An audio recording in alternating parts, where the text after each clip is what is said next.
Welcome to Inferior Gaming, where it's easier to listen to a podcast than beat this level. I'm Alan. I'm Caitlin. And what you been playing? I'm scared to ask you this, Caitlin, because you got yourself out, you beat the thing, and now you're wide open. So what have you been doing? So here's what happened. Everyone. I finished Metaphor, right? And I was so excited to play MEO, the Famicom Detective Club detective. Mm-hmm.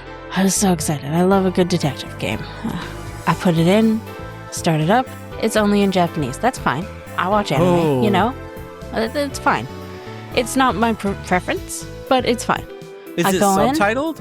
It's subtitled, yeah. But you can't change the audio. Yeah. Sorry. Okay. Yes. I was like, wow. So then I learned Japanese. I was like, Jesus Christ. No. Okay. English subtitles, but the dialogue's only in Japanese. Fine. Not my preference, but absolutely fine, right? Started up, and the character that you are... Well, first of all, I gave him, the name that I give all English male people that I'm forced to play, which is Will. And then I was like, wait, that's wrong, as soon as everybody else had Japanese names. And I just restarted because it was 2 seconds in. You are now Willow, but not but not that Willow. It was just weird. And so then I just named him after the Persona 5 protagonist. Okay. Because I was like, I don't want to come up with a Japanese name. So I just put in one that was on my mind because we've been talking about Persona 5. Anyway, so I do it. And then he starts talking. And I'm like, man, he sounds like Shinji Ikari. Oh, and really? I hate Shinji Ikari. And also, it just gives this, whiny teenager characterization to the character, even though that's not who or what he is.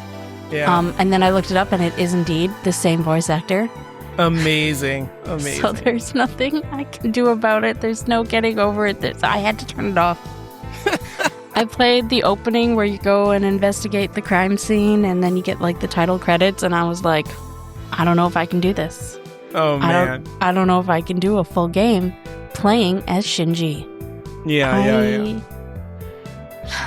Do you feel like that is the performance, or is that the range of the actor? You know what I mean? Is that the character? They are playing younger than the rest of the cast. You know, it does definitely feel like you're the new person in the situation. Okay, yeah. And they are reflecting that in their performance. You know, you're not the same age as you're a private detective and you're the apprentice private detective or whatever. Right. No, I get you. Yeah, that makes sense. And which makes sense because, then you have a detective, it makes sense from gameplay perspective. Yes, yeah. And you have somebody 100%. to bounce your ideas off of and that sort of thing. But I don't like it. Yeah, that's so funny. And that had been my whole plan, was to just play through that game. So then I was like, okay, well, what do I want to play otherwise? So then I tried Story of Seasons Grand Bazaar, which is a farming sim I've been wanting to play. We bought, my sister and I split buying the special edition one, so we got, a little stuffed sheep with it. Oh, yeah. I think you showed me a picture of this. Yeah. It's so cute. And we got, the Switch 2 edition, so... Cool. It's nice that we spent the money on the Switch 2, and so sometimes we actually buy Switch 2 games instead of just Switch games on it. Right? It's, right. May as well use the hardware we have. Anyways, yeah. So I started it, and I liked a lot of it. For some reason, in Story of Seasons, though, they have this thing where the young adults always are smaller than the older adults. They're shorter, and they have, childlike features about them. And, we live in a current times, and I was just kind of not feeling it. You know what I mean? I was just why do we look so young? Why is this the choices that these designers made? Why can't we they be really tall? do look like kids. Yeah, I'm looking at it. It's wow. Yeah. And it just, sometimes, it's the whole series. It's not just this one game, so it's a choice that they've made. And a lot of the times I can just sort of put that on my head. But, we've had a week. Yep. We've had a 5,000 years. Anyways, I just wasn't feeling it. And also, oh my God, I just wanted to like get into the gameplay. You know, I wanted to do my farm and make my stuff, and selling at the bazaar is a lot of fun. That's a good little like shop mini game. Lots of fun, and you can like upgrade your stand and stuff, and I was eager to do that. But every single morning I would wake up and somebody would bring me to some scene, and then they would leave me somewhere else in the town, and then I would have to run back to my farm to feed my chicken. And I was like, and water my plants and stuff. And I'm like, why is this happening? Why? Yeah. And one time I woke up and I was like, okay, I got to remember to go to let my animals out. So now I have a cow too. I have a chicken and a cow. So, but then the scene took me over to where the bazaar, which is like the exact opposite side of town. So then I had to run back through town, and I had a scene with somebody when I was running back. And I was like, why? I just want to feed my animals. So it has timing to it. If you're engaged in things that the game is like, you have to do this, the timing is still going? You know, like, does it have a day-night cycle stuff? Like starting? It does. It absolutely does. And it goes by real quick. Okay. And so mostly, like every other farming sim I've played, if you're in a scene, time is not moving. But I swear in this one it is. Mm-hmm. That's really hard. That's really hard. Or it just decides that this scene took this amount of time and starts your day later, you know? And then boom, yeah. Something like that. I'm honestly not sure, but I don't know. And it's so annoying, and I just want to, and I get that it's like the tutorial part of the game, so people are teaching you things and what you got to do and blah, blah, blah, but I'm sick of it. I'm an adult. I know what I'm doing. Please shut up. Anyway, so then I put that game aside. And then this is going to be like our whole episode, just me talking about the games that I've tried to play. Whatever. That's what we do. So then I got Rune Factory 4 from the shelf, which I've heard is the best Rune Factory. Oh, Rune Factory 4 Special, is that what it's called? Yes. Okay. So, and I put that in, and I just couldn't click on it. I was just like, I'm done with this, actually, because they also kind of look young and I don't know. Anyways, so then I went over to Steam and I just decided to install like 5 games from our very large library and try them out. Hold on, let me see what it is. Pulling up Steam. Oh, okay. So I installed Chrono Trigger and gave that a try, but I just wasn't feeling it. It was fine, but I just wasn't feeling it, right? I installed Persona 4 Golden, even though I have like a save where I'm halfway through on my Switch, that was like over a year ago, so I don't remember anything. So I just didn't do it. I just installed it and then was like, nah. I installed Knights of the Old Republic, but then was like, nah. And then, for some reason, I installed the Oblivion remaster. Okay. And I played a bit of that, and then I was like, wait, no, I hate Bethesda gameplay. I'm actively not enjoying this. Oh, was what it am bad? I doing? The beginning of that's pretty okay. It's not that it was bad. Guided. It just wasn't. See, and I felt very unguided. I was like, why is the king going over there? Why am I going this way? Why am I not? Like, the dude was like, don't follow us. And I was like, but you seem to be where the plot is going. Right. Yeah. And then the game is like, come kill rats. And I'm like, yeah.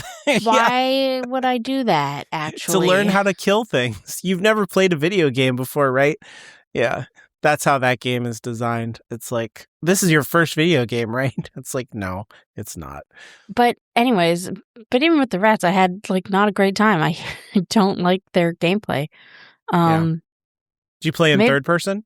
Yes, because I have to. I do think it would be better in first person because it is obviously designed for that, but I can't play in first person. It's a little harder to aim in third, but you can get used to it. And like I've done it with other games. So I knew I would have that barrier, I guess, thing to overcome. I don't know. Anyways, I dropped it. And I was like, I don't like Bethesda games. Why am I doing this? I know this about myself. We don't mesh. So then I installed Pathfinder Wrath of the Righteous, and I saw that it had 146 achievements, and I was like, I don't want to get involved in that. During all of this, I have also been sort of slowly playing a bit of Expedition 33 most days on what I'm calling my 100% playthrough, my platinum playthrough. On the PlayStation. On the right? PlayStation, yeah. Yeah. So that's been great. And I did get a lot better at parrying as soon as my sister wasn't watching me. So. Right. Yeah. It helps to not be watched. That's why I will never be a streamer. Yeah. Anyway. It's like the Schrodinger cat thing. Like, I'm a good gamer if nobody's watching. Yeah. 100%. And then I just sort of accepted what I really thought after finishing Metaphor that I wouldn't want to play another big JRPG that was going to take like 100 hours. I actually don't remember how long this one is. So I was kind of fighting against that. But then I was like, you know what?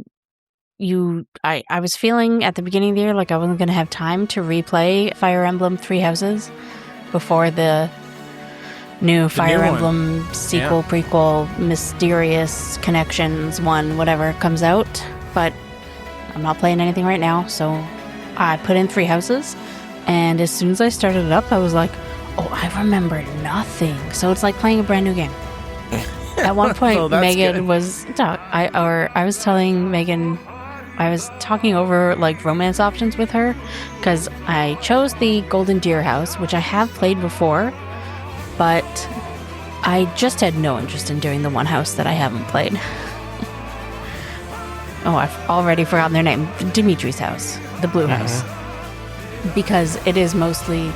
Well, and then I sort of looked it up, and it was like, to have like the most idea of what's going on, do the Golden Deer route. And I was like, that makes sense, because they're sort of removed from the personal drama that happens and are just kind of interested in the world that's happening. So that's mostly why I chose them. But I don't want to romance Claude because I've done that one before, so now I got to choose somebody else. Anyways, I was talking that over, and I was like, maybe I'll do this guy. I like his sister. And then Megan was like, that's not his sister. And I was like, whoa, that's a spoiler. And she's like, you've played this game twice. Don't spoil me for the game I've played twice. I was like, in 2020. I don't remember. Yeah. That's wild it's been that long between Fire Emblem games. I feel like they were coming out faster than that. There was in the past.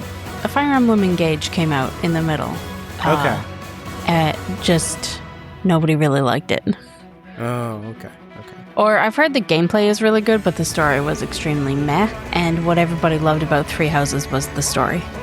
And the characters, and I feel like that was their biggest hit for Fire Emblem. You know, it's been around for a while, but for whatever reason, that story really grabbed people, and maybe it was the pandemic, but it came out in 2019. I just personally played it in 2020, but I think a lot of people did. Yeah, I'm sure a lot of people picked it up then, but a lot of it, or I don't know if it was the most popular, best-selling one. But because you have to choose between the houses, it went to... a lot of debate and conversation was inspired by that, right? Right. About what the best house is, who is right, quote-unquote, who... Yeah. And, like, in one of the houses, you can kind of choose to go two different ways with it, and that also sparked debates. And, like, one of those ways is very in support of the church in this fantasy world. Right. Church. Yeah. And so there's a lot of talk about that and all that sort of stuff. So... Do you know if the sequel is an actual sequel in continuity to this, or it's just like... We don't know anything.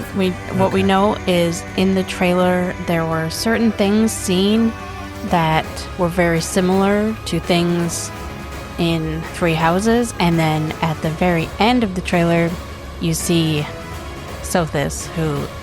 You see a character from Three Houses. I'm not going to explain. That's too different. I don't even really remember everything about her. But basically, in Three Houses, you have this girl in your head being like, what's up? What's going on? Who are you? Who am I? What is happening here? And she gives you the power to turn back time in battle. So if you get yourself into a situation in your tactics battles, you can be like, restart. let's go back 5 choices.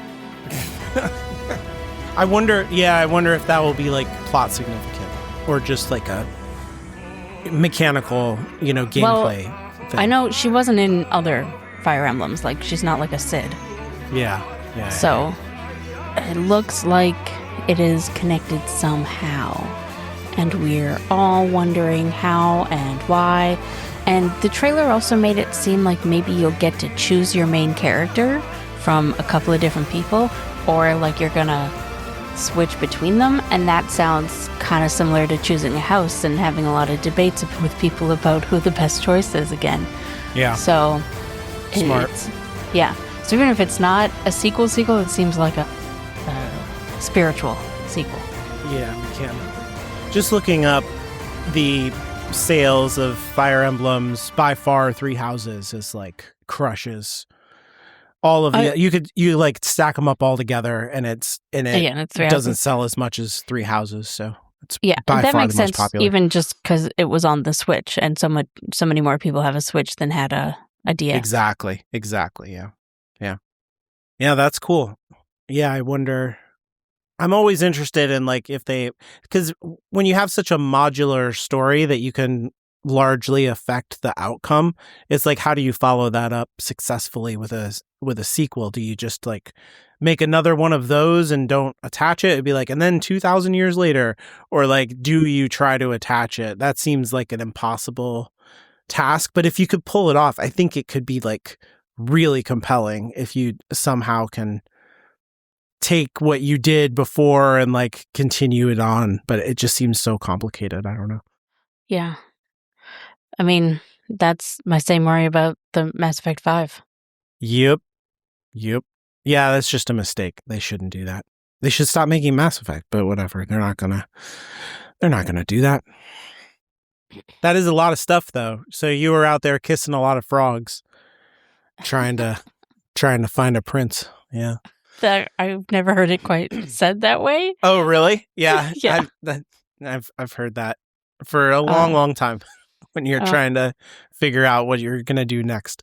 Yeah. You're kissing frogs. But yeah, 3 Houses and plucking away at Expedition 33. How far are you? Are you in Act 1 still?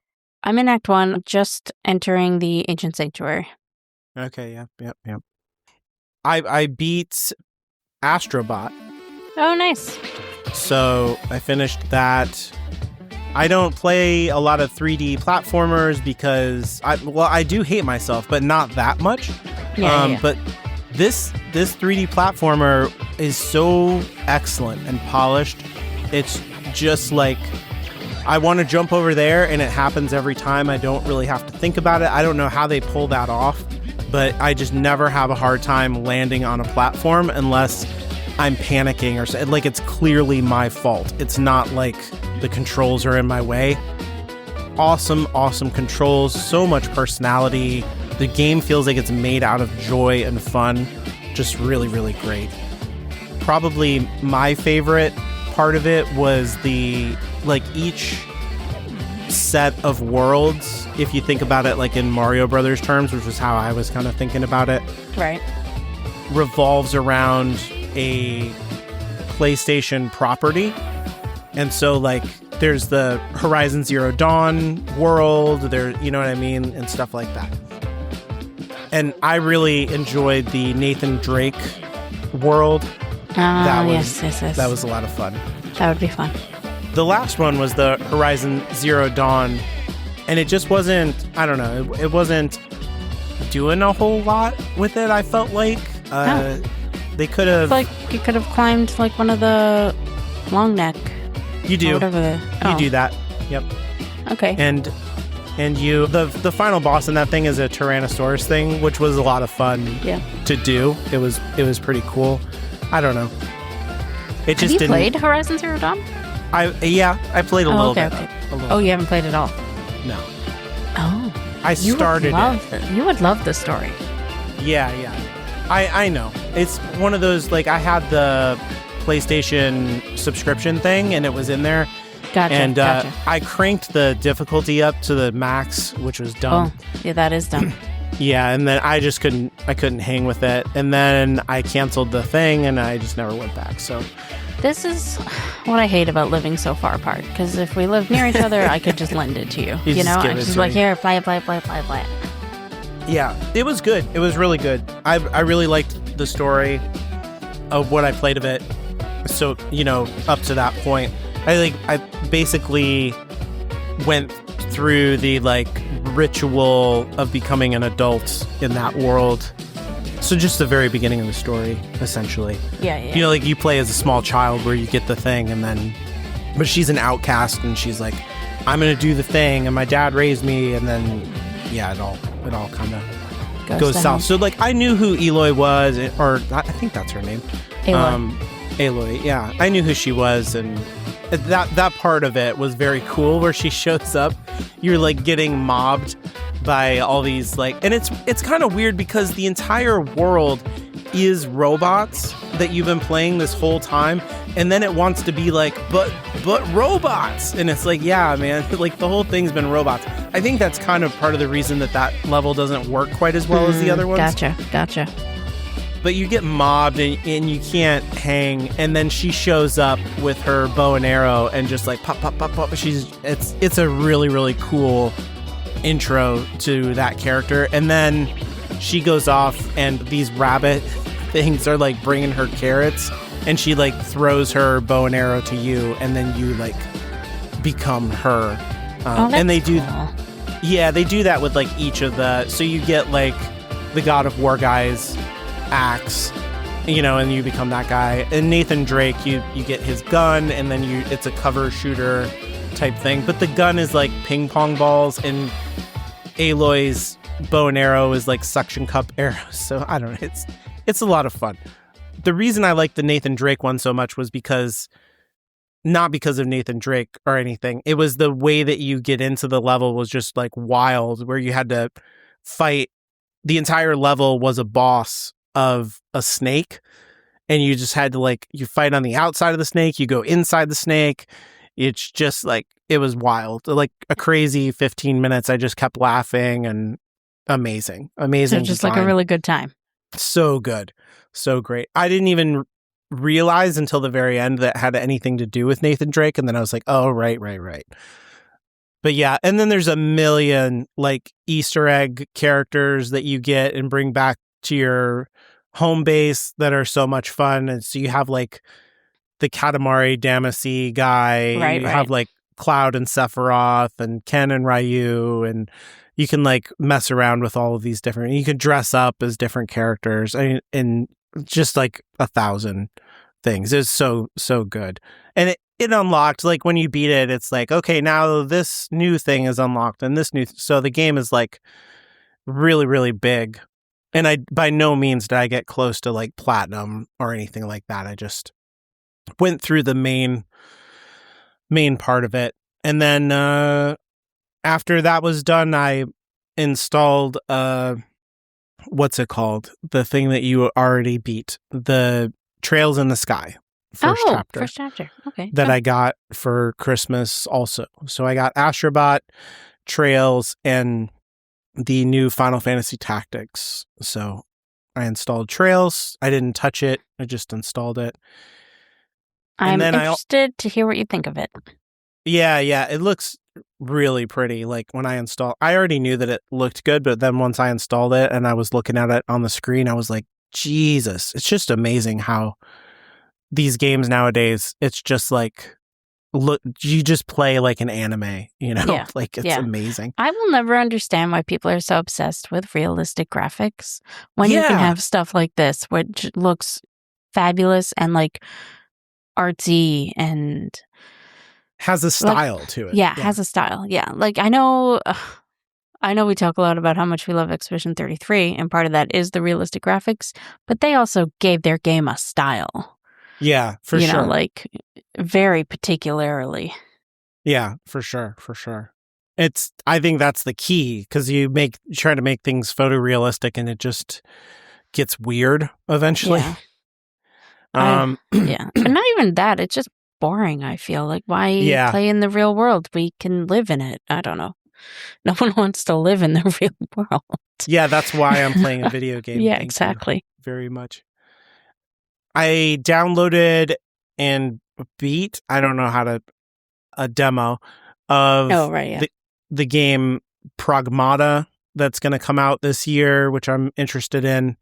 So this is Capcom game set in the future. The level that I played is on the moon. It seems like the beginning of the game. And then this game is the one that has like a shooter guy, and then on his back is like a little blonde-haired girl. And you have to use the controller in unique ways, utilizing both of their capabilities in order to fight the enemies on the screen. And so like I was interested in how this would play mechanically. Excuse me, I took a drink of tea. And it was super good. Like I really, really like how crunchy it is, and I can see all kinds of possibilities for just like doing the basic thing. I was like, wow, you could like really go some places with this whole thing.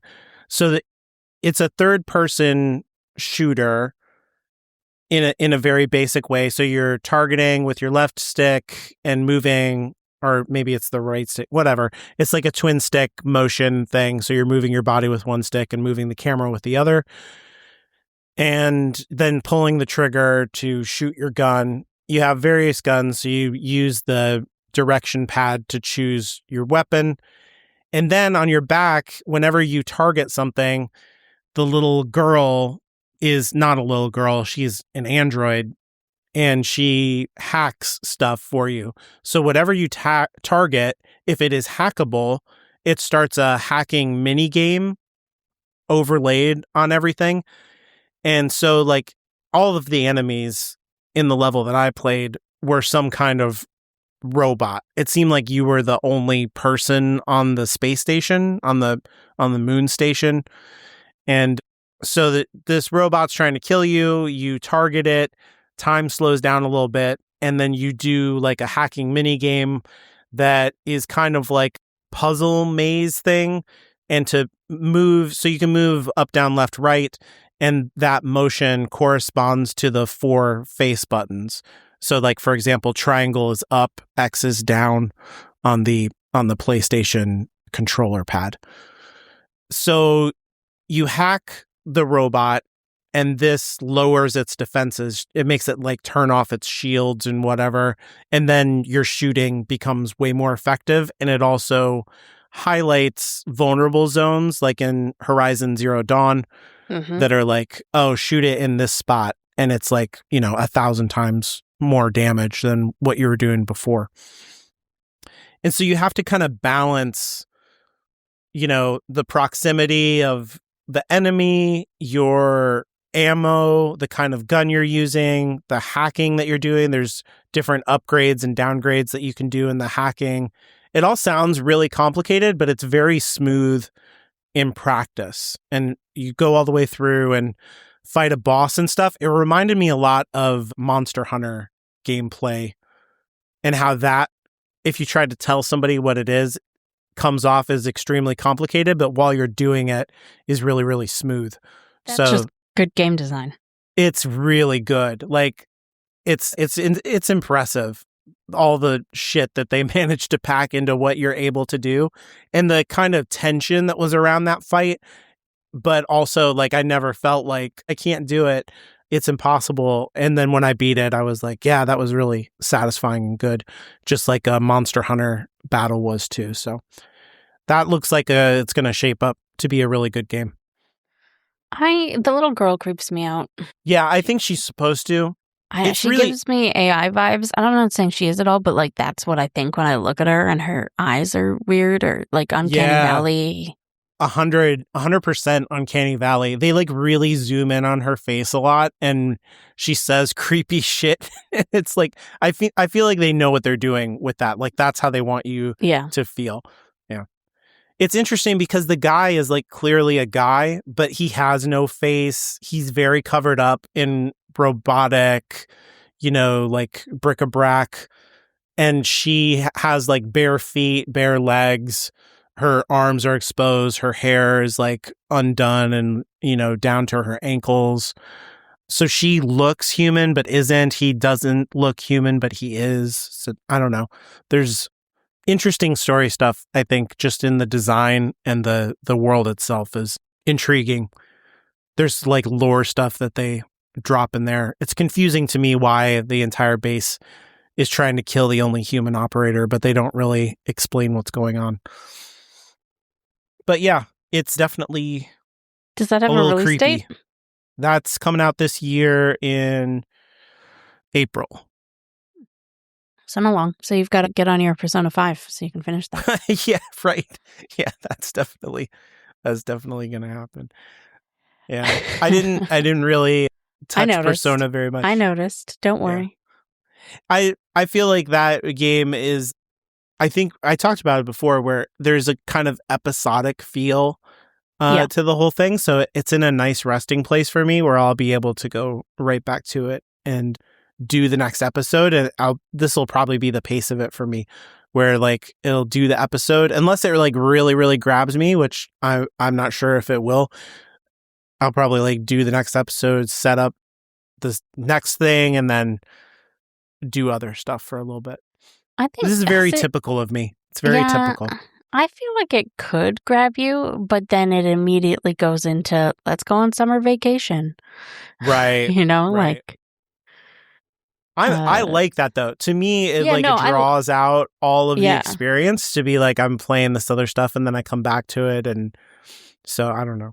That's just how I usually play games. It also just, I think, fits with the story, about them just living their lives, but then also being like, well, we could fix people if we wanted. Life and art imitating each other. I do think your favorite bit will be the final dungeon, the one that was added onto Royal, because that's the one that really goes, but what if we use this power this way? And why can't we? And it's really, it really sort of questions everything that happened in the game, or everything that you chose to do not chose, but that the characters chose to do in the game. I've read that the Royal Final Dungeon is like where it's at for a lot of people's experience. I loved the original game, so I think it was, well, no, I was going to say flawless. That's not true at all. I think it was really, really good. The second ending or whatever really adds on some good stuff. Yeah, when I was playing I was like, is the place where I am in the beginning also the ending? But I don't think that's right. I think that's what it was in the original game, but then there's more after that in the Royal Edition. Because it's like a framed narrative, right? Where you're you were doing a thing and then you like get quote unquote caught, and then it's actually not. Even in the original. It's really fun. So that's like a midpoint? Okay. It's near the end. It's like when you sort of ramp up to the end after that, I guess. Gotcha. Yeah, so that's what I did. Beat Astrobot and played a demo. All right, so we're 30 minutes in. What are we talking about this week? Yeah, so I wanted to talk about our experience of gaming culture, like the kind of stuff that we watch or listen to around gaming that isn't like, how do I beat this level? That's just like people doing the thing that we're doing, talking about games, talking about their experience of doing it, or being involved in the gaming culture and, like interpreting the games or being like in the gaming news, stuff like that. There's nothing I hate more than somebody who's doing a podcast who has very obviously never listened to a podcast in their life.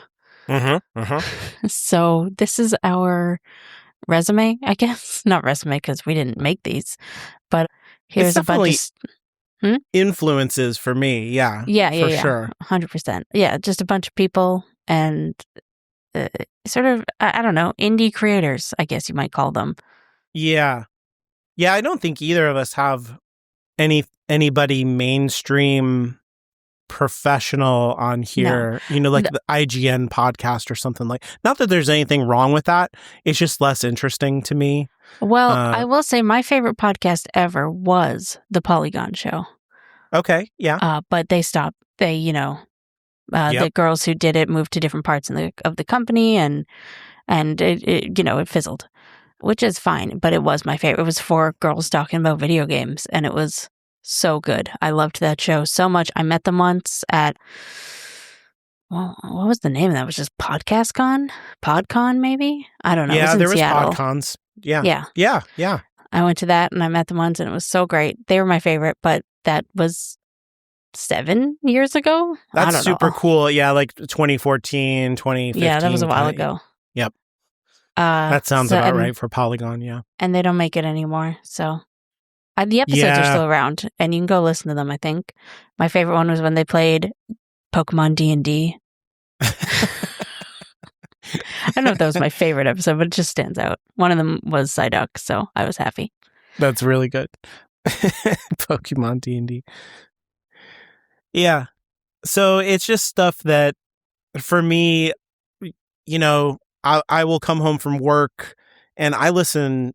By far, the media that I interact with the most is books, audiobooks. And so I listen to books all day. And then when I come home from work and I'm doing various stuff, I turn on YouTube, and it's a grab bag of different people for the most part. And then when I'm driving to and from work, I listen to very few podcasts anymore. But the one that I listen to the most is probably A More Civilized Age, which is a Star Wars podcast. Okay, I was going to say, that sounds like Star Wars to me. Super Star Wars. Very not video games. Hello. Very focused in on Star Wars, and started as a watch through of the Clone Wars cartoon show, like episode by episode, but has expanded out to be like, they're going to cover all of canon in the Star Wars thing. The reason that I call it a video game podcast, though, is because so for one thing, they're almost all Waypoint alums, and Waypoint was Vice Media's video game podcast. So you had a bunch of different kinds of people who made up that show, and a couple of them were alumni from the Giant Bombcast, which is, I followed those guys when they left the Giant Bombcast and started Waypoint. Austin Walker and Patrick Klepek specifically. Austin Walker is like somebody I've followed his whole career. He's very influential to me in podcasting terms. He's younger than me, but he's like a guy who went to college as a philosophy major, political philosophy, and then dropped out to do video game podcasting. Nice. A weird trajectory to his career. And probably now the thing that he actually makes money for is being a D&D game master. And so he thinks about video games quite a bit. He's a really deep guy. And he is the leader or whatever, the head person of A More Civilized Age. Right. And then they're all like video game people. So they've played through Knights of the Old Republic together, Knights of the Old Republic 2, some other Star Wars video game stuff. So that's why I throw them in there. And they're constantly talking about video games, like what they're playing right now and all of that kind of stuff. So Waypoint I listened to for years until it collapsed. They all got fired because Vice went into bankruptcy. Right. So is it still that around? Thing doesn't exist. No, not really. They reorganized Vice into a different thing, and they had like a tech part of their website that was like, computers and other tech, and they have a podcast that survived, and they talk about video games on there, but it's not the same at all. I mean, they just to give you an idea of Waypoint. I mean, Waypoint is ridiculous. So ostensibly they're a video game podcast, and they did, I want to say, like 20 hours of read all of Jane Austen. They're just my people. I don't know how else to say, like, they're just my people. Like, they talk about political philosophy, literature, video games. It's just all the same fucking thing to them. I love everything they do. And they're really, really funny.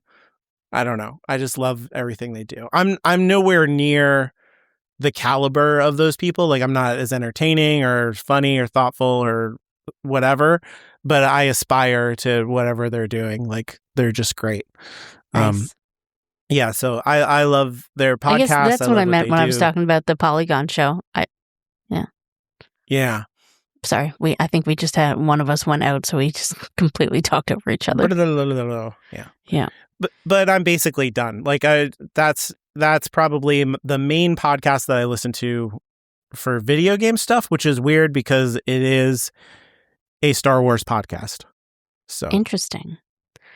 So the main podcast I listen to, and this is mostly because, so it's Into the Ether. Obviously, we've brought them up before. Yeah, I've never heard of this. Yeah. I find I've completely forgotten their names. Brendan and Steven?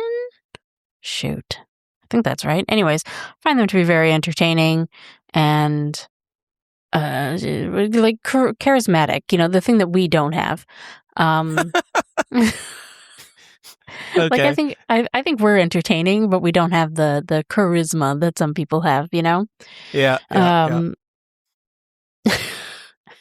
I like that. That's good. So I find that, and they're also just incredibly knowledgeable, and they've been doing this for a long time.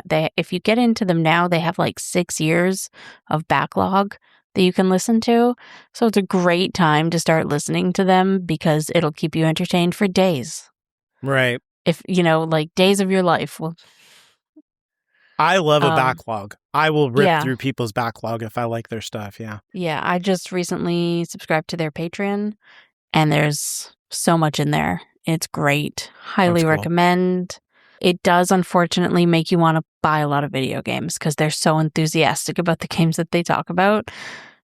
That is the dirty trick of this stuff. Yeah. Yeah. Unfortunate.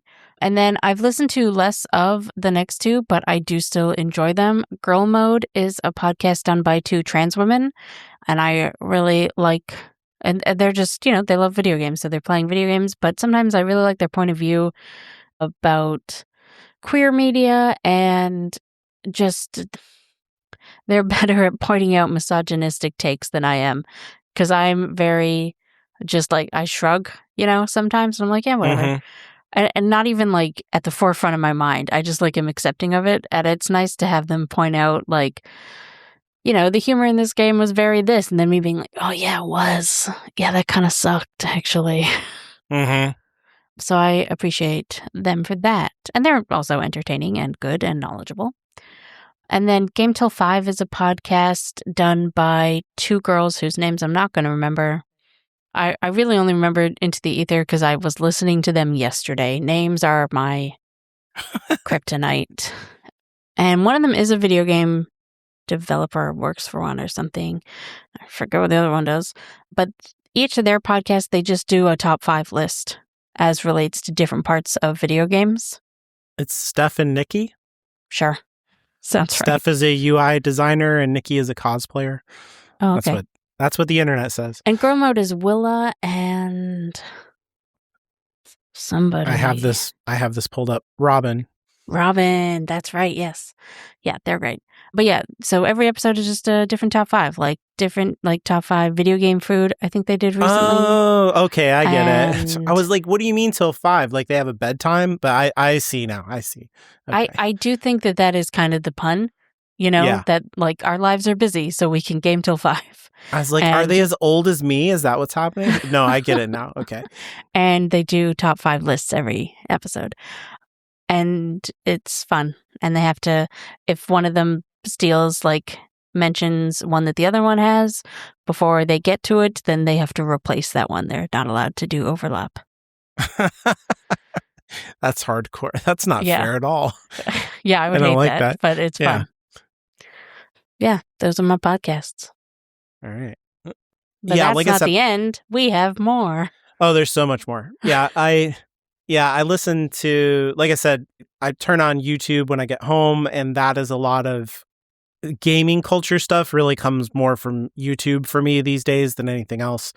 If I'm really like into a thing that somebody, like a video that somebody is doing, then I'll listen to it in the car instead of listening to a podcast or whatever. But they gotta like really be cooking for me to do that because it's annoying to do in my car. I have an old car. But a more recent one that I've been into lately is a woman named, these are all like screen names, so I don't know. They don't always put their name out there. But which is this fair. woman, is named Cozy Fiji. And she is a 20-something Black girl who grew up on old JRPGs, has a real love for them, a pretty deep knowledge of them, and then plays like all of the latest JRPGs while also trying to like juggle college. I'm always interested in like younger people's takes, and she's like really knowledgeable about the Trails series, especially. That seems to be like her whole childhood was playing Trails games. So Nice. she's like super excited about the remakes that are happening now. Yeah, ever since I played the remake, my YouTube has just been filled with people who are like Trails experts and this is what you should do and love the Trails. And I was like, how have I never come up for me in my life before? I've played the Tales series. I used to think people were like mispronouncing the Tales series. I didn't even know about this thing, but apparently it was like huge. Yeah. But she plays like Final Fantasy stuff, and that's what I'm like interested in her takes on that stuff, just to see like a different generation and, like a Black girl's kind of perspective on that stuff. And she has really interesting takes on the mechanics and stories and characters that it's like what you were saying about, the listening to trans girls talk about misogyny and stuff. It's just like, oh yeah, I never thought about it from that angle, which I think is like a healthy approach to something that I know lots and lots. I've forgotten more than most people will ever know about Final Fantasy. So it's good to have a different light shined on it. I feel like it's so interesting to think about from a trans perspective in particular, because for them it would be fresh and new. Yeah. Like that they didn't necessarily, like, obviously I'm not saying they grew up free of anything bad. It's different though. Yeah. I don't know. I think that's right. Yeah. It's a different view on a thing that to you just feels like it unglues your experience a little bit, to be like, yeah, that's just how it is. And then to be like, that's fucked up that's how it is. And you're like, yeah, it is fucked up that's how it is. Yeah. And even if it wasn't that way, like having a different point of view in your life is always useful, if nothing else. Yeah, that's kind of what I'm saying. That like, she's 20 years younger than me and is Black in America right now, and so like that is just a perspective that I find valuable to listen to. So then another one that I listen to a bunch is Access the Animus. I say listen to because I turn these things on and then I'm like doing shit in the kitchen and whatnot, and I'm not always watching the actual video. So they almost, like work as podcasts almost. But Access the Animus is really, really great for Assassin's Creed lore. This guy, like, he's deep into it. There's like a whole alphabet in Assassin's Creed that is the aliens who like came and, are the reason that everything is happening in the story.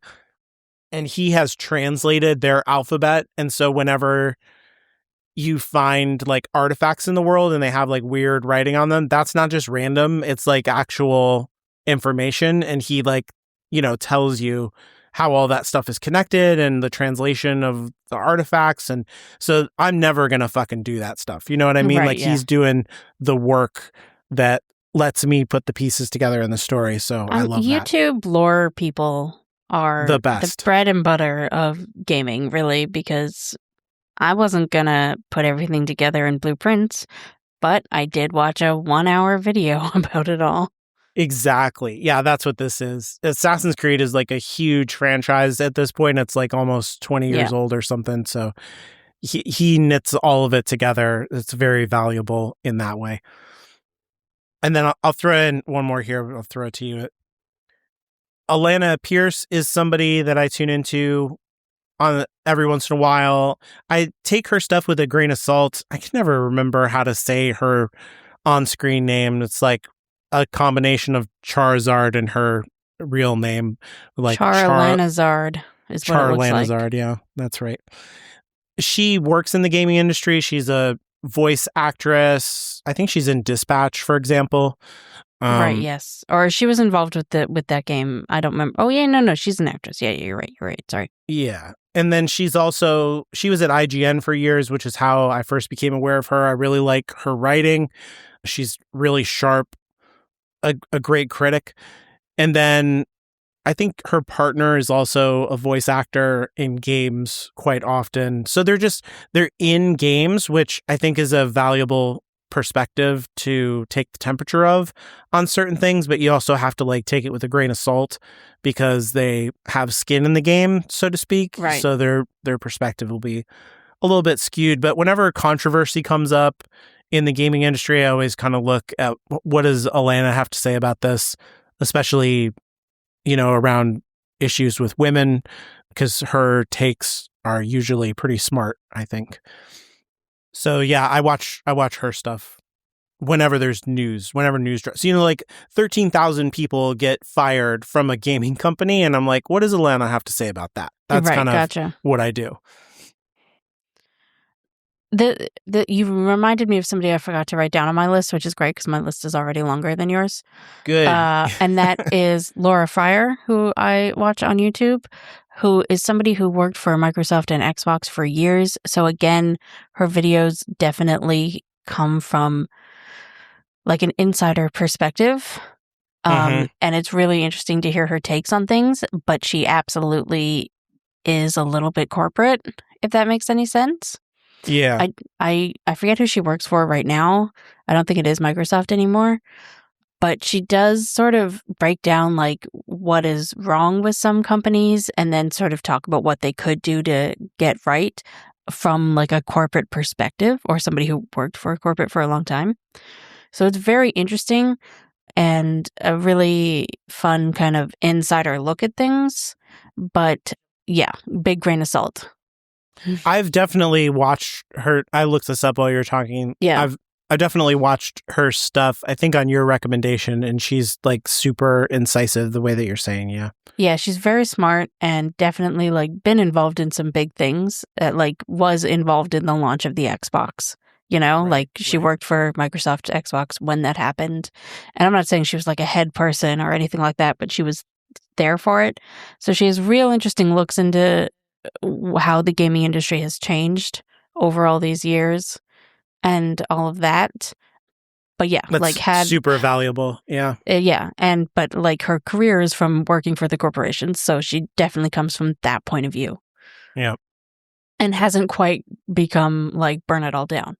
Which I don't understand. I've worked for a corporation, obviously not video games, for 10 years now. And I'm very much like, money doesn't exist. This is all stupid. Right. Yeah. What are we doing? Yeah. Anyways, the people that I put on my actual list here, Basic Wit Girl is a very entertaining streamer. I don't always watch her streams. She does put like edited videos up on her channel also. She's just very like, she's somebody who you would meet and never think was a gamer. She's very like stereotypically blonde girl attractive. Mm-hmm. You know what I mean? Yeah. Which is kind of like why she calls herself basic. You know what I mean? But like she loves games. She plays a lot of BioWare games in a lot of similar ways to how I would talk about those games with my friend. It's not all about the gameplay. It's about the characters and the story and that sort of thing. And she gets really into them. And sometimes she does some cosplay while she's playing. I don't know. I enjoy. Just fun, good times. Yeah. Is what that one is. Mad Morph is a YouTuber who plays mostly cozy games and does really long form kind of watch along, play along videos on his channel.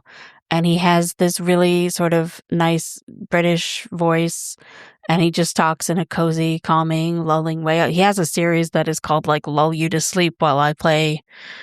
This is like a whole genre of content. And I don't listen to him for that. Sometimes I put him on when I'm working, that type of thing, which anyways. But I actually really just like seeing him play games because he he will just have like 3 hours of gameplay, and it's nice to see if I'm thinking about playing a game or if it's a game I just played and I want to watch somebody do something different. That type of thing. Yeah, that's funny. I don't think I may have one streamer on here.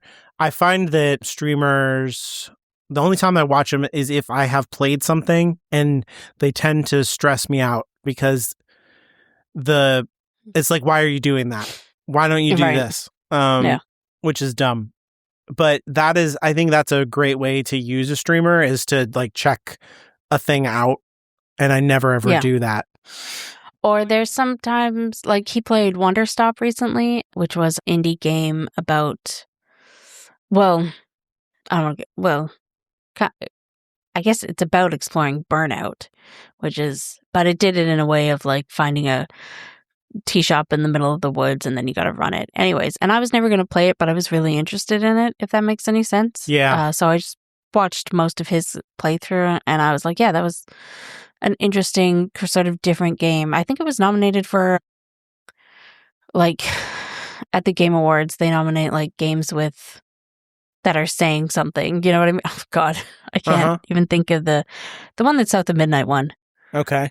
You know, games that have something important to say. I think it was nominated for that one. I enjoy Game for Impact. Is that what you're talking about? That's the one. Okay. I think it was nominated for that. It's a weird category, honestly. 100%. Yeah. But it gets across what I'm trying to say about the game. Yeah. Anyways, back to Mad Morph. And he just... It's also, as much as it's interesting to see to search out, you know, women and see their perspective on games, sometimes it is interesting to see a guy play a lot of games that are thought of as being for women. Mm-hmm. And see how he does it. Like he played like a visual novel that was like political intrigue in like France revolutionary times. Okay. But like it wasn't, that makes it sound more serious than it was. It was not that. But I remember reading one of the comments from on the YouTube video where a girl was like, it's interesting seeing a boy play this where he bought no outfits. And just use the same 2 dresses over and over again. What are you doing? You know? Ambition. Oh, I've heard of that. A minuet in power. I've got a lot more, but I can throw back to you after somebody that I think we've both watched a bit of, at least, is Resonant Arc, which are 2 boys on, I mean, they're grown adult men, whatever, YouTube, who they describe it as like a video game book club. They do multiple episodes on one game where they go really in depth into the development and the writing and just everything about a game and really talk through every moment of a game. Yeah. And get in depth into the themes and the writing and all that sort of stuff. And like some gameplay, they'll talk about that also, but it's really more about like an analysis. An analysis about the plot and all that sort of stuff. And I really like one of them kind of a few years ago learned Japanese, so they will really bring up the differences in the translations and talk about why decisions were made and that sort of thing. And I like that point of view. Yeah, that's something I know nothing about. And so it's always super interesting when people talk about that. I've definitely watched some of their stuff. I think I discovered them talking about Expedition 33, and I was like, oh, wow, a really good take, masculinity in Expedition 33. I was like shocked. Yeah.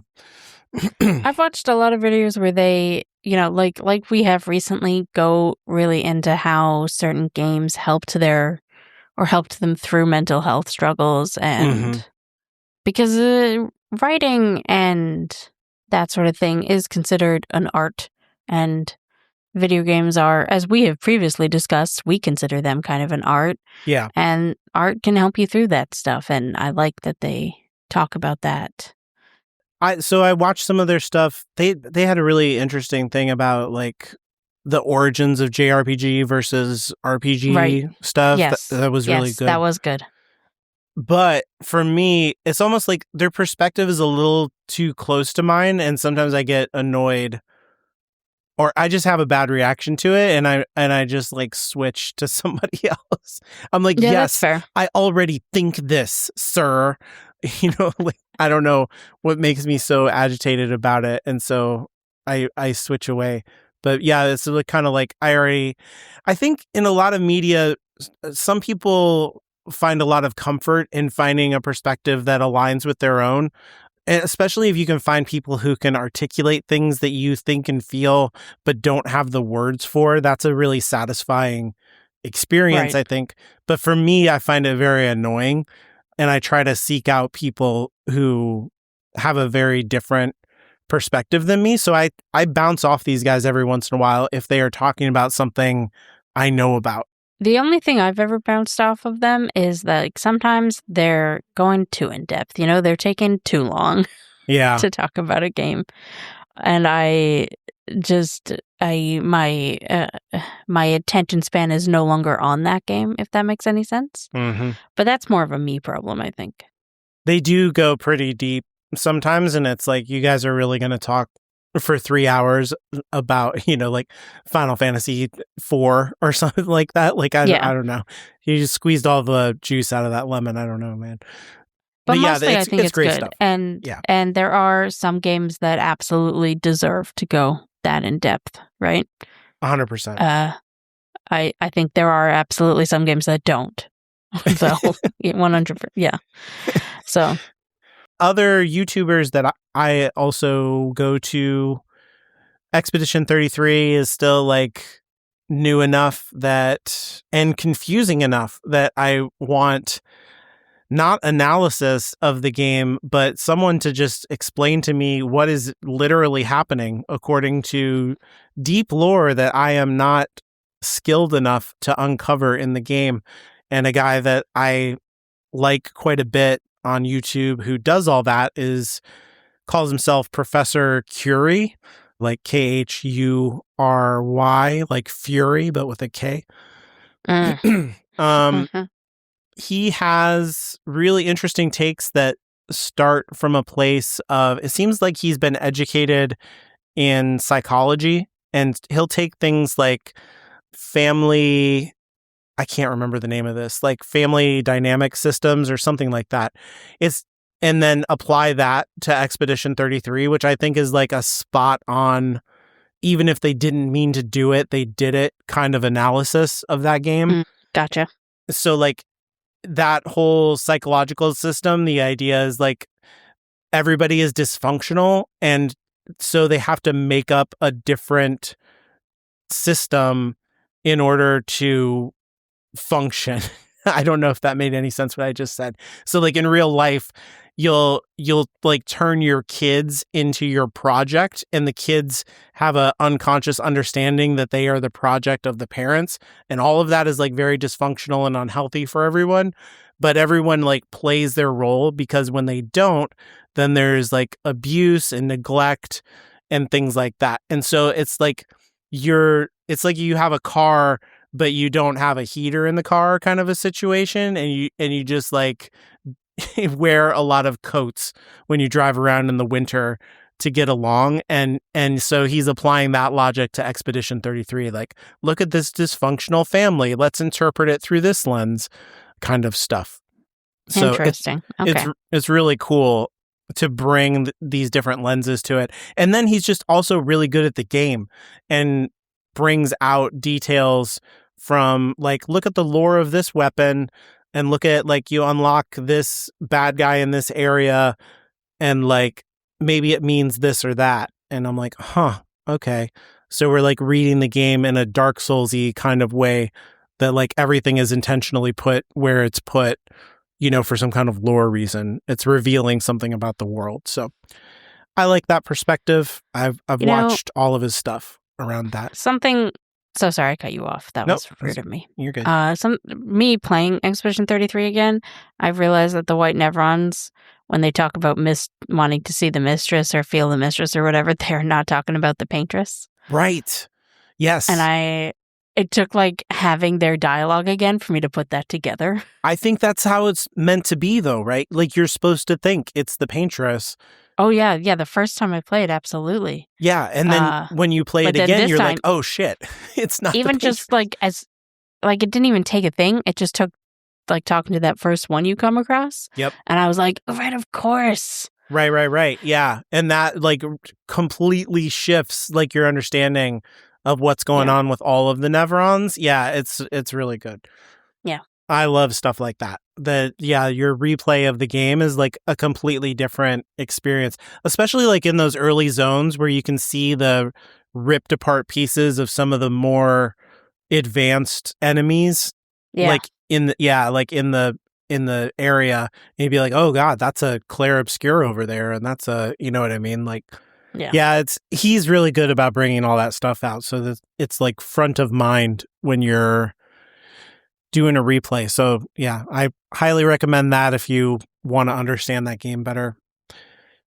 And then this guy that I'm going to talk about next is probably the closest to a streamer that I get, Maximilian Dude.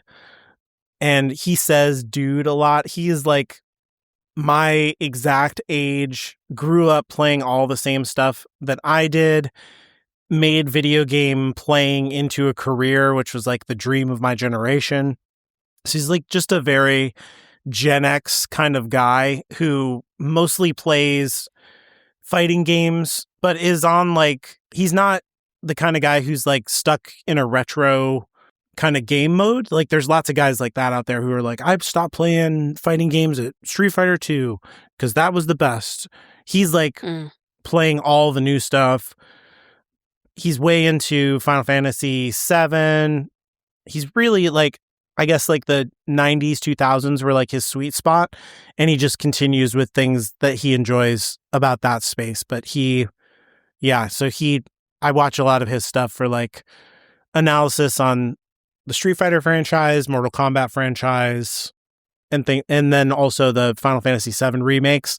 I think he has like really insightful takes on what that series is doing and where it's going. And he's also been given a lot of access to creators around that whole thing in all of those franchises that I mentioned.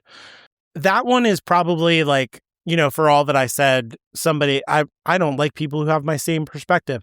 That guy probably has the most same perspective out of anybody that I listen to. I mean, we can't really be examining what our own likes and dislikes here. We're just talking about it. Yeah. You know, like we don't want to examine ourselves here. No. I think no. The most biggest difference and the thing that I really like about him is how high level of skill he is at fighting games. I am not anywhere near as good as he is. And he's just super duper knowledgeable about the history of the genre and like also the mechanics of every different kind of game and like the mechanics of like down to the individual characters. Like he can talk about like frame by frame kind of stuff and like different, even like update versions of like, well, in version 2.6 versus 2.8, that kind of stuff. So he like just has a deep knowledge and he's like really, really good at that stuff. So it's impressive to come across any kind of expert, I think. And then speaking of that, the one that YouTube in its wrap up of last year for me said I listened to the most was Patrick Rainville Music Analysis Channel. And this guy is like a professional musician, I think, and he goes through video game music and just does super close readings that have to do with like the actual musical career of the artists involved. And then also like how it resonates with the story, what it's doing on a technical level inside of the game code. It's just very, very close up in like every aspect of not just the music itself, which he definitely does analyze, like it's in this kind of time, it borrows from this tradition, but also like on a technical level, it's doing this and that in the actual game code.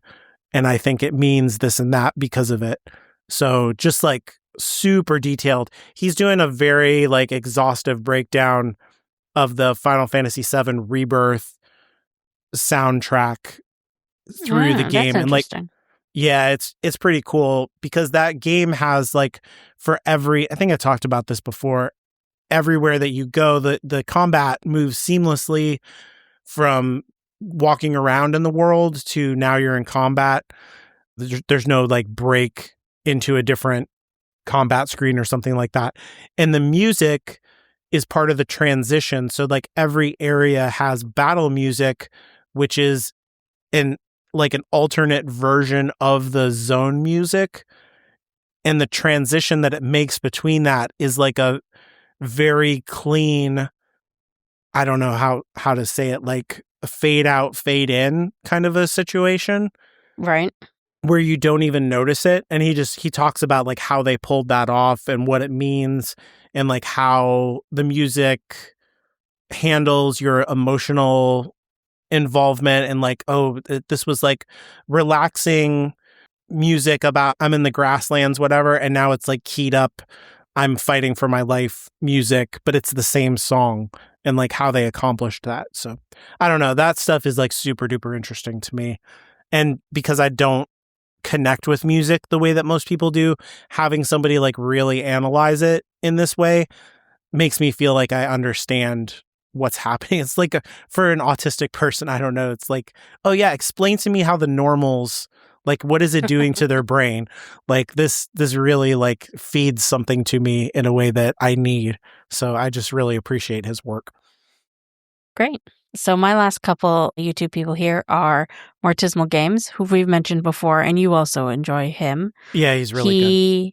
Yeah, he does these really great reviews. They're very in-depth. He likes to finish games 100%. And because he's like a popular YouTube channel, he a lot of the time gets the games early. So like day one, we'll have a 100% review of a game. Which is great, yeah. And he'll do like a spoiler-free version and then a in-depth analysis version too, yeah. Yeah, it's not about the spoilers. He just says, yeah, I got all the trophies, so it's 100%. Right. Like that's what the 100% is about. Right. Or he plays on PC, so achievements. And but that's really good because it's not like a cold take, right? It's like he really knows the game and can like really talk about it. Absolutely. And he'll never sugarcoat anything. He'll be like this glitch to that glitch, but you know, blah blah blah, all that sort of thing. And what I really like about his reviews is that he and I play video games for completely different reasons. We are looking for completely different things in games. But his reviews are so good that I still know whether or not I'm going to get what I want out of it. Yeah. Yep. So that I really like that. And also he just seems like a good dude. Mm-hmm. I don't know. Seems like a cool dude. One of my favorite cozy gaming creators is Iona. Her real name is spelled with an I, but she spells her YouTube differently. It's almost all the vowels. Iona? Yeah. Anyways, she does videos, sometimes reviews, sometimes let's plays, sometimes like it's just here's 2 hours of my first time playing this game, see if you like it type of thing. Sometimes lists. A lot of her like YouTube videos are very professional and well done, but a lot of her streams are just like chaos, and because she's quite funny and a lot of her audience likes to tease her and that sort of thing, and it's really just fun vibes. Her videos do mostly concentrate on games available on Switch, which is smart because a lot of people have Switches. Have Switches. That sounds weird. Weird way to pluralize that. A lot of people own the Switch. There you go. And yeah, I really just like her. I feel like our tastes are very aligned. Whenever she talks, like she does also own an Xbox, and that is what she plays all of her like non-YouTube. Like she's not going to make videos about them. That's just for her downtime. She usually plays on the Xbox, and whenever she does mention something, it's like, oh yeah, we have the same taste in games. Gotcha. Yeah, I don't know. I really like her videos. Again, they're professional, well informed, but fun. Yeah. She's got the I'm just looking through her video catalog, and she's got the, like, I don't know what you call it, like the cover art picture thing down really, really well. Yes. Yeah. That's an important thing to do on YouTube, like as dumb as it kind of is, to be able to look at that and read it and know instantly what the video is going to be like and the tone and everything, and like make it interesting at the same time. Yeah, she's got that down.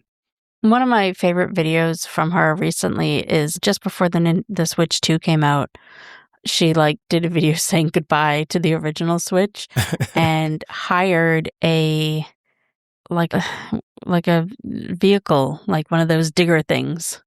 Oh, okay. To come and like dig a grave for her Switch. Yeah, I see it. Yeah. With her having like a gravestone and she's like crying. Yeah. It's hilarious.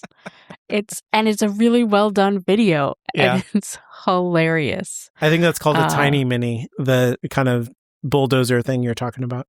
Sure, whatever. I have no idea what those things I know this because I work in the industry, so like that's the only reason I know that. That is not a term I've ever heard before in my life. Yep, it's a tiny mini. And it's hilarious to see her trying to operate it. It's That's good. It's just the idea of burying your Switch. Yeah. Like obviously she didn't actually do it, but video editing. Yeah, that's great. It's so funny. It's great. And I think it just sort of sums up what her whole vibe is. And then Casticlism is somebody that I watch who plays, like she plays a lot of games, but she likes to play older games that she's never played before, and she plays them blind. She doesn't look up anything about them, and she always plays them in their original form. So she gets a PS1 and the PS1 games and plays them that way. Brilliant. And I love that. And like usually before she starts playing them, she'll take the case and open it up and go through the guide, the little booklet that we used to get. Yep. And show off everything. And a lot of them had like, call this number for more information. And she will call the number and see if it still works. See if it's still there. That's and good. It's hilarious. And then she'll play through the games just blind. And she doesn't stream, but she records it like she's streaming, or at least she doesn't stream a lot. So they're really long form. They're all like 3 to 5 hours, but there's no one telling her what to do. Right. There's no chat. The way that a chat would. So, yeah. Yeah, I can see she has, long playthroughs. And they're quite diverse. All kinds of different games, yeah. Yeah. A lot of Final Fantasy in here, too. Yeah, so I think, oh God, I don't know how long I've been watching her, but I want to say like last year, but it's probably been longer. She played like the Final Fantasy VII remake, and then she was like, wait, I want to get into this. So she played 10, I think, and then she played 9, and now she's playing 8. Yep. That's what the latest stuff is, all 8. Yeah. And in there, she also played Chrono Trigger, which I didn't watch because I haven't played it yet. And like she does 1 episode playthroughs of shorter games, and yeah, she's just a good time. She got a kitten recently. It's cute. Spider-Man 2. Yeah. All kinds of stuff. I like when people do that. They'll like what you're saying, she'll play the old stuff on the old stuff, and like and go from genre to genre, and not just be like, I only do JRPGs because that's like my brand, which is fine, but like having a little bit of diversity in your gaming, I think, can give you a unique perspective, and then also like actually help you agility wise cope with different mechanics in a game. So like to see somebody play, like the Outer Wilds and then Resident Evil and then Final Fantasy, you'd be like, oh yeah, you could throw anything at this person and they're going to be able to cope with it. Yeah, and I think like there's a lot of Final Fantasy on her channel, but I think that's just because she enjoys them. Right. And wants to play them. Long form content, like you can play that too. 5 hours. Yeah. I try not to think about that because I'm a very cynical person. And so unless it is very clear that people are, just talking or playing for money, I try to just be like, okay, they're enjoying the game. They're enjoying the game. Oh, yeah. Like, obviously, they're doing it for money also, but, I don't think she'd be doing this if she didn't like games. Like, there's so many. I'm just scrolling and scrolling and scrolling. There's like hundreds of hours of stuff. So that's great. Yeah, but I've worked my job for hundreds of hours, so. You love it. You love it. I just have two that I want to mention quickly. So Retroblast, they have a podcast. I have never listened to it. I mostly wanted to mention them because I like them on Blue Sky. Oh, yeah. I love their post. Yeah. Yeah. You've interacted. I've interacted. It's great. I like them on Blue Sky. They do have a podcast. I just haven't listened to it yet. I no longer commute to work. Well, right. I mean, sometimes the cat is in my way in the hallway. You know what I mean? Traffic jam. That's my commute. Yeah. One time I tripped over the rug and I signed into work. It was like, had an accident,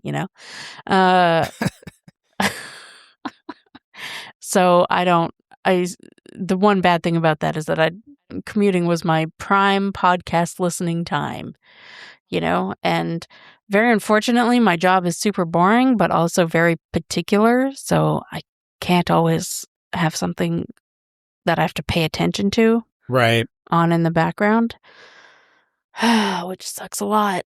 Anyways, so I haven't had time to listen to their podcast, but I really enjoy them on Blue Sky, which is also a social media thing. So, yeah. And then Ella Logren is somebody I've come across on Instagram, although I did just look it up. She has a YouTube also.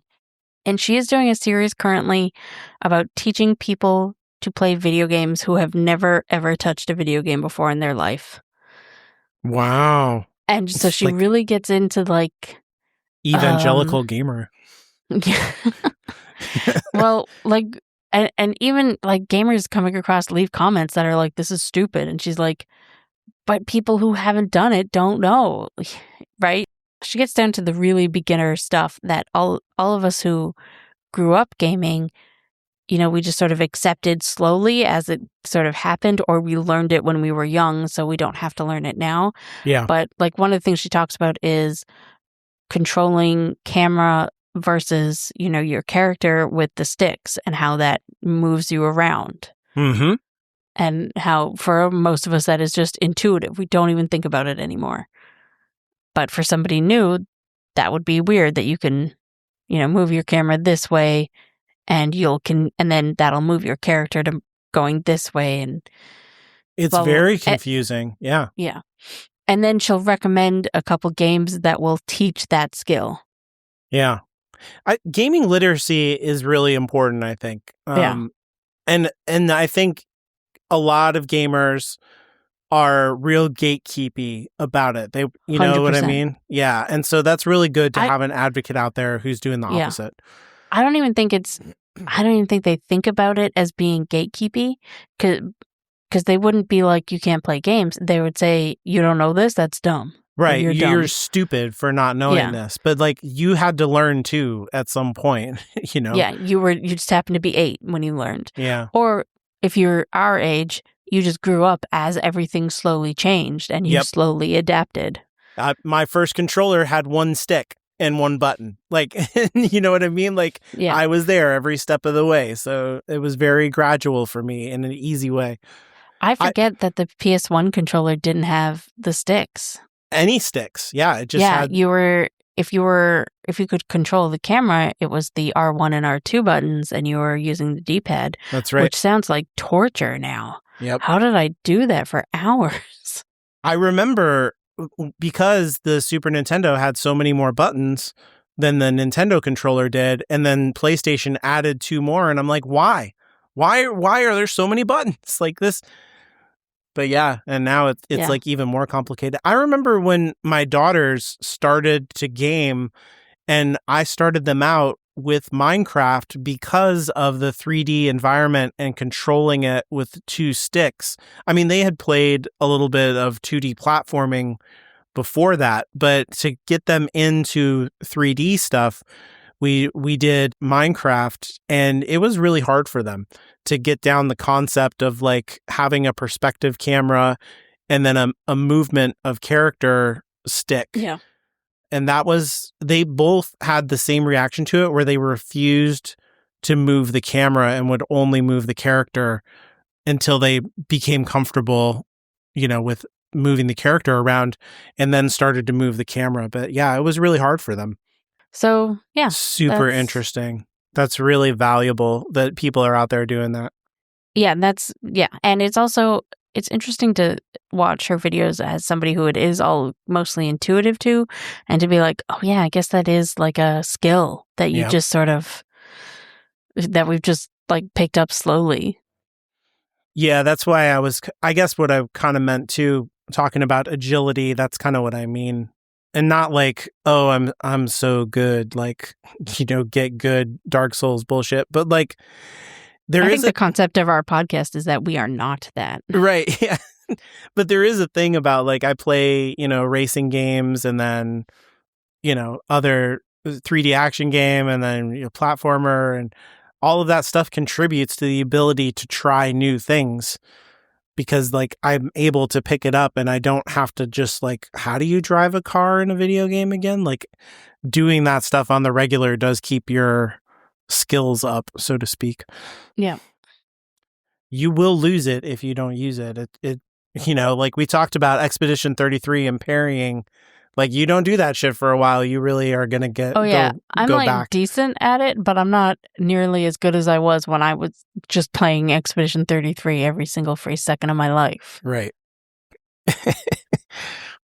Gaming culture is bigger than the actual games, and the community is more than, like bros complaining about frame rates and whatnot. There's a lot of creativity and positivity. Positivity, and just all different kinds of people out there talking about games in different ways that is super interesting. Really smart, entertaining, and like I said, charismatic people, unlike us. Yeah. Well, there needs, for a spectrum, there's got to be people like us in it to create the spectrum. Yes. So that's what we're doing. Yeah.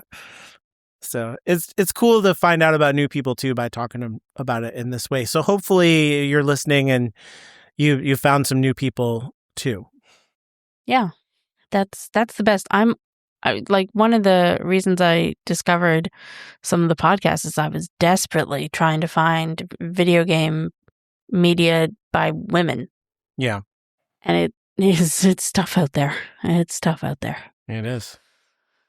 Podcast in particular is what I was looking for. I there's a good number of people on like YouTube and streamers and stuff, but I don't want to go into. Yeah, I was gonna say that's like a different. That can be a little bit of a different animal. Yeah. Anyways, I guess that's the show. If you want to tell us about other things that you watch or listen to, you can do so on Blue Sky at Inferior Gaming, especially if it's by women. I'm always on the lookout. And you can follow me in particular on Blue Sky at Inferior Caitlin. Send your emails about gaming culture influencers to inferiorgamingpod at gmail.com. It's the wildest thing to email us about. Or you can throw us an email at hollowgroundmedia.com. And remember, write down names of things if you do a podcast.